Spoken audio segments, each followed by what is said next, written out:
प्रिय विद्यार्थियों, पिछले टर्म पर हमने एशिया के भूगोल के अंतर्गत एशिया महाद्वीप के भूभौतिक प्रदेशों का अध्ययन किया था। उसमें नदियों के मैदानी प्रदेश तथा पर्वतीय एवं प्रदेशों का अध्ययन किया था।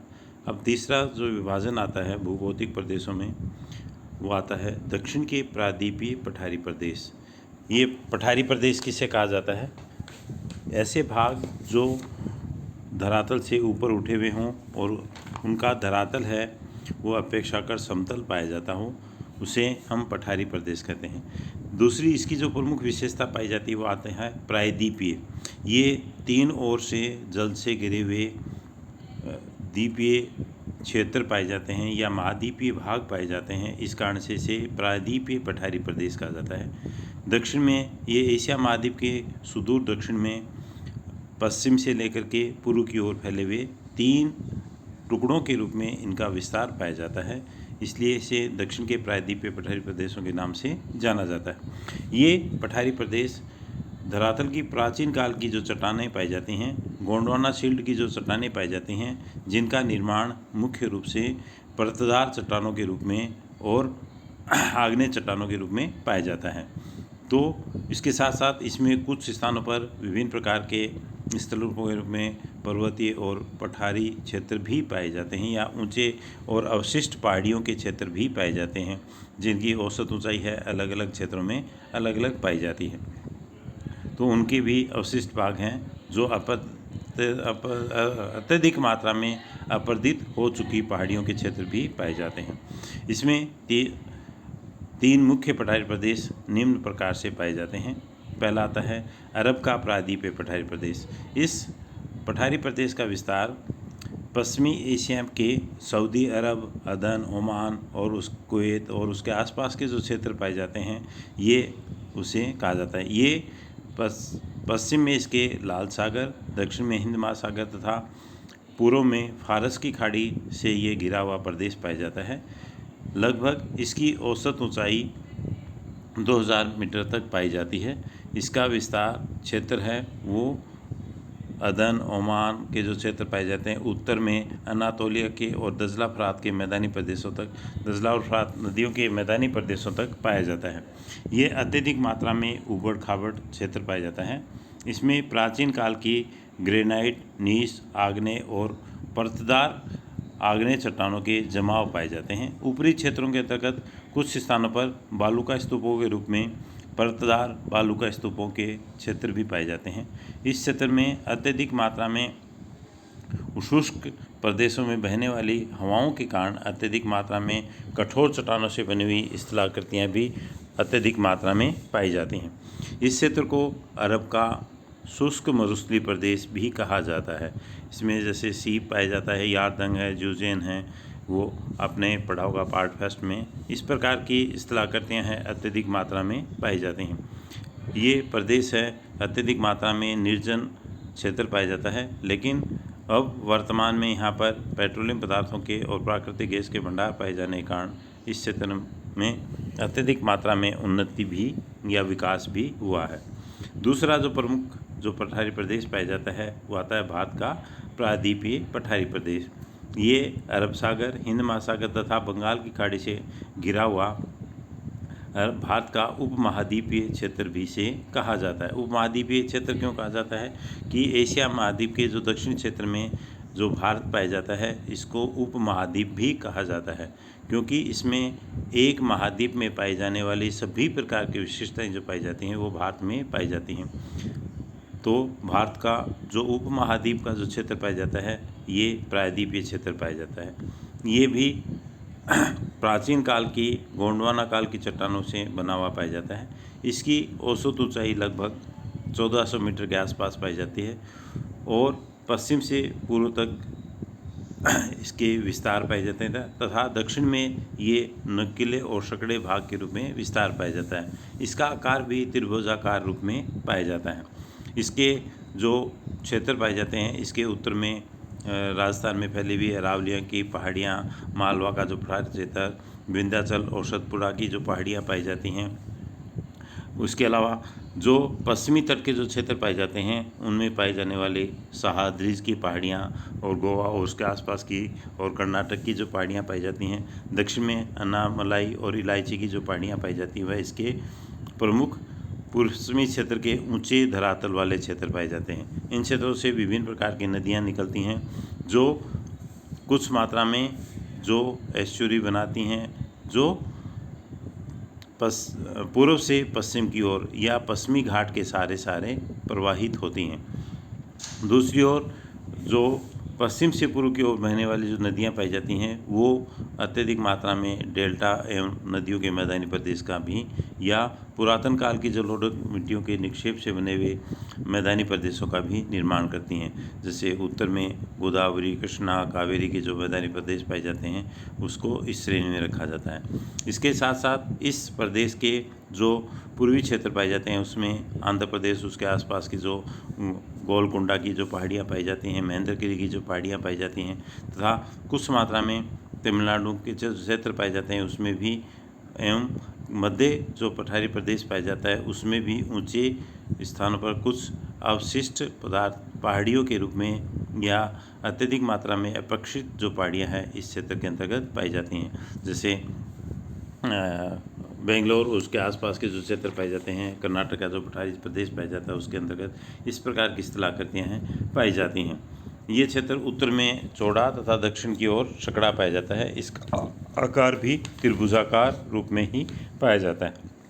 तीसरा जो भूभौतिक प्रायद्वीपीय पठारी प्रदेश आता है उसमें आता है हिंद चीन का पठारी प्रदेश। ये एशिया महाद्वीप के दक्षिण पूर्वी एशिया के क्षेत्रों में फैला हुआ प्रदेश पाया जाता है।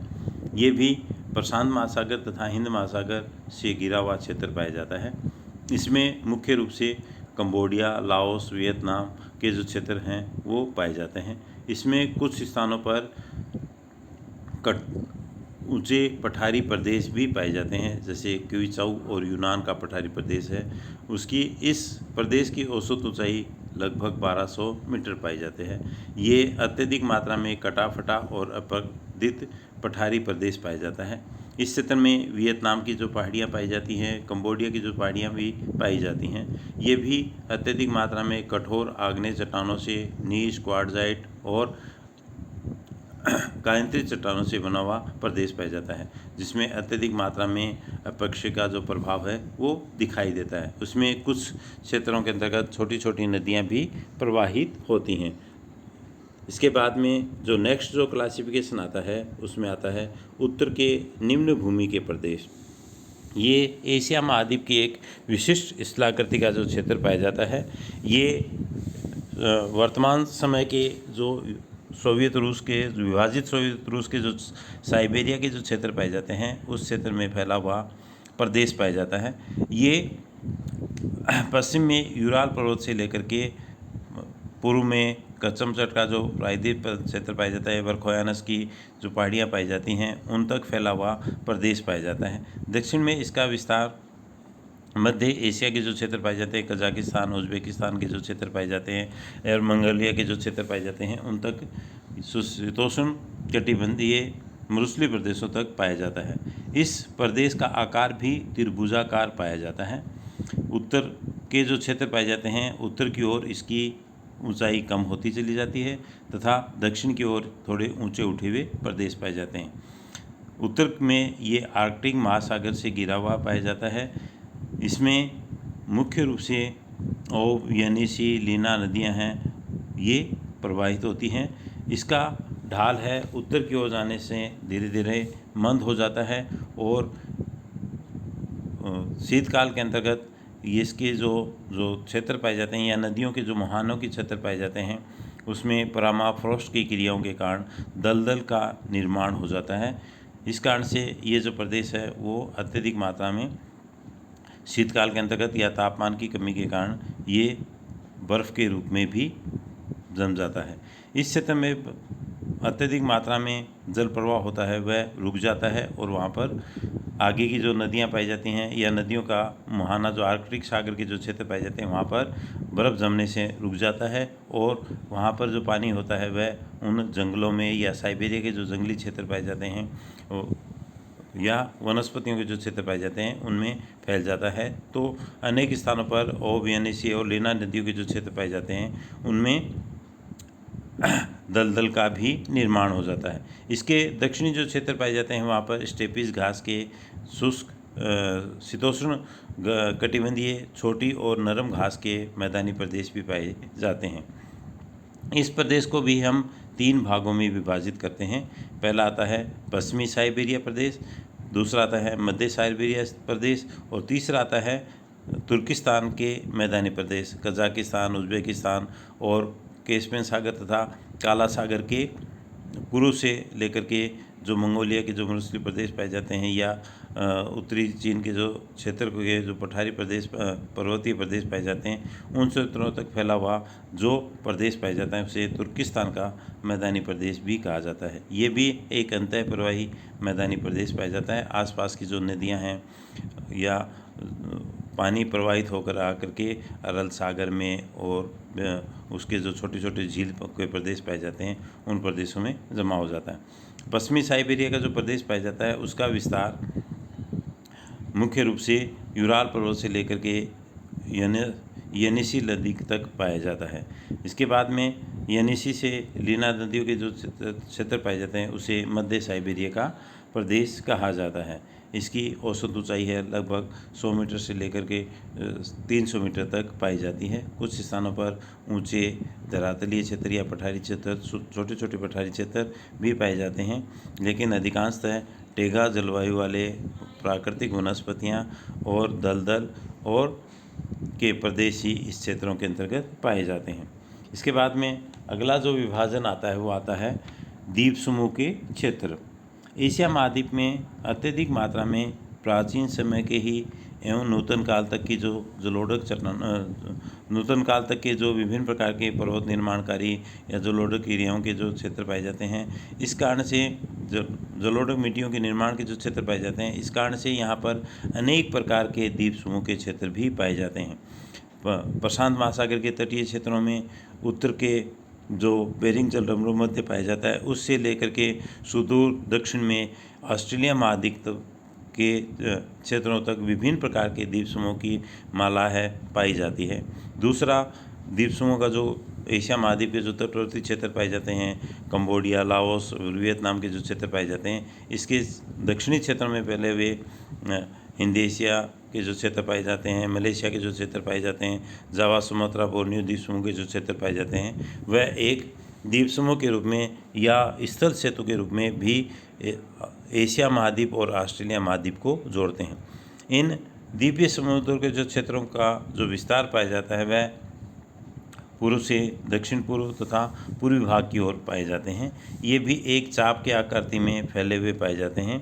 प्रशांत महासागर और हिंद महासागर को विभाजित करते हैं क्योंकि इनके पूर्व में प्रशांत महासागर तथा पश्चिम के जो हिंद महासागर के क्षेत्र पाए जाते हैं, दक्षिण और पश्चिम के जो क्षेत्र पाए जाते हैं वहाँ पर हिंद महासागर के क्षेत्र पाए जाते हैं। इन क्षेत्रों में अनेक स्थानों पर जो मोड़दार पर्वत क्रम पाए जाते हैं उनकी भी अवशिष्ट पहाड़ियाँ हैं पाई जाती हैं।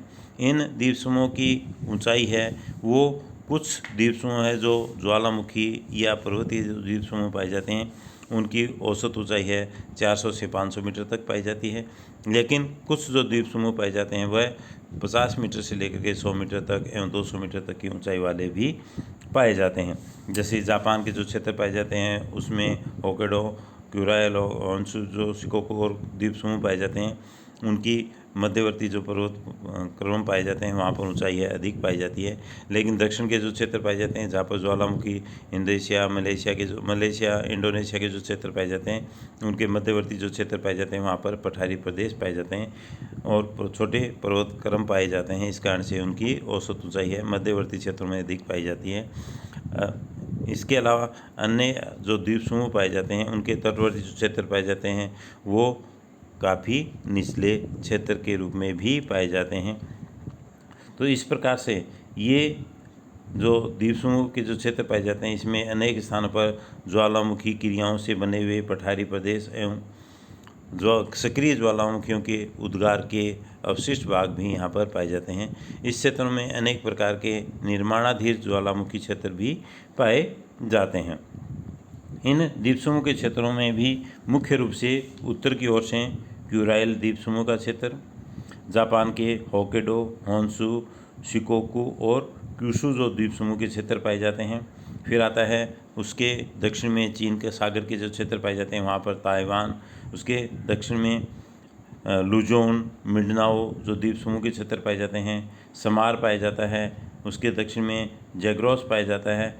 फिर लाओस, कंबोडिया के जो दक्षिणी क्षेत्र पाए जाते हैं, वहाँ पर पलाबन, सुलावेसी, कालामंटन, जावा, बोर्नियो, मदुरा, इरियन तथा सिंगापुर द्वीप समूह के क्षेत्र पाए जाते हैं। उसके दक्षिणी क्षेत्रों में फिर पुनः ऑस्ट्रेलिया महाद्वीप के जो क्षेत्र पाए जाते हैं उनका विस्तार हो जाता है या उनका विस्तार पाया जाता है। तो इन द्वीप समूह के जो क्षेत्र पाए जाते हैं इसमें भी अनेक प्रकार के विशिष्टताएं पाई जाती हैं। यहाँ पर उष्णकटिबंधीय घने और कठोर लकड़ी के वनों के क्षेत्र भी पाए जाते हैं। इस कारण से ये प्रदेश भी अत्यधिक मात्रा में द्वीप समूह के, और ये प्रशांत प्लेट तथा जो दक्षिण की जो गोंडवाना शील्ड की जो प्लेट पाई जाती है उसके अवशिष्ट भाग के रूप में या एक प्लेट के नीचे खिसकने तथा एक प्लेट के टकराने के कारण यहाँ पर अनेक प्रकार के सक्रिय ज्वालामुखी तथा सक्रिय भूकंप प्रभावित क्षेत्र भी पाए जाते हैं। तो यहाँ पर उत्थान और निमज्जन की प्रक्रियाएं भी अत्यधिक मात्रा में, या द्वीप समूह के क्षेत्रों में छोटे छोटे द्वीप समूह होते हैं वो नीचे धसकते चले जाते हैं। कुछ द्वीप समूह के जो क्षेत्र पाए जाते हैं उसमें उन्मूलन की प्रक्रियाएं भी पाई जाती हैं। तो इस प्रकार से ये जो क्षेत्र है वो भी द्वीप समूह का क्षेत्र भी अत्यधिक मात्रा में एशिया महाद्वीप की विशिष्टता को बढ़ाता है और इसके भूभौतिक प्रदेशों में अपना योगदान प्रदान करता है। धन्यवाद।